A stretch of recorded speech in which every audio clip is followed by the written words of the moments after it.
Chers compatriotes, c'est en ma qualité de président élu de la République du Cameroun que je prends la parole pour qu'en raison de l'extrême gravité dans laquelle nous nous trouvons, j'estime utile de porter à la connaissance du monde en général et des nations qui ont érigé la démocratie et le respect des droits de l'homme comme fondement de leur existence, porter à leur connaissance le fait que tout le peuple camerounais aujourd'hui se trouve le dos au mur, confronté à une menace existentielle de la part de ce régime qui pratique du gangstérisme d'État, qui terrorise nos populations, procède à des purges politiques, purges au faciès, purges dans toutes les régions de notre nation.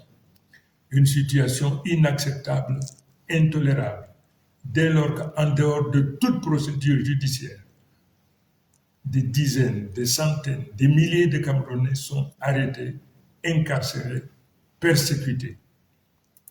Je voudrais donc également attirer l'attention de tous les Camerounais, mais en particulier de tous ceux qui ont foi en Dieu, du sacrilège, de la profanation auquel s'est livré le président Biya lors de la soi-disant prestation de serment. Le monde entier sait que Biya n'a jamais été élu.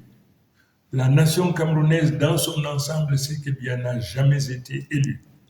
Mais qu'il se permette de poser la main sur la Bible au nom de Dieu.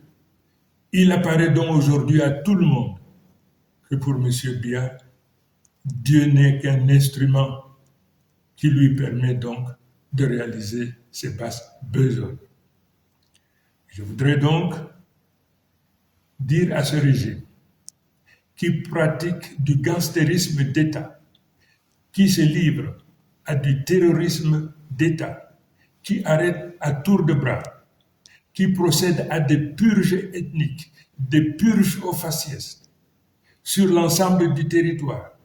Je voudrais donc demander à ce régime, du haut de ma responsabilité, parce que élu aujourd'hui de la République du Cameroun, de cesser cette pratique. Les Camerounais n'en veulent plus, les Camerounais n'en peuvent plus. Et pour ce faire, je leur donne 48 heures pour arrêter, pour libérer sans condition tous nos enfants, tous les Camerounais qui se trouvent aujourd'hui dans les prisons du Cameroun de manière générale. Je leur donne 48 heures. Faute de quoi, le peuple camerounais se retrouvera en légitime défense et se sentira libre non seulement de se protéger, mais également de tout faire pour protéger leurs enfants et les récupérer partout où ils se trouvent. Voilà l'information cardinale que je me devais de porter à la connaissance de tout un chacun, mais en particulier, une fois de plus, le divorce désormais qu'il y a entre le président Biya et les religieux, quelle que soit leur obédience. Je vous remercie.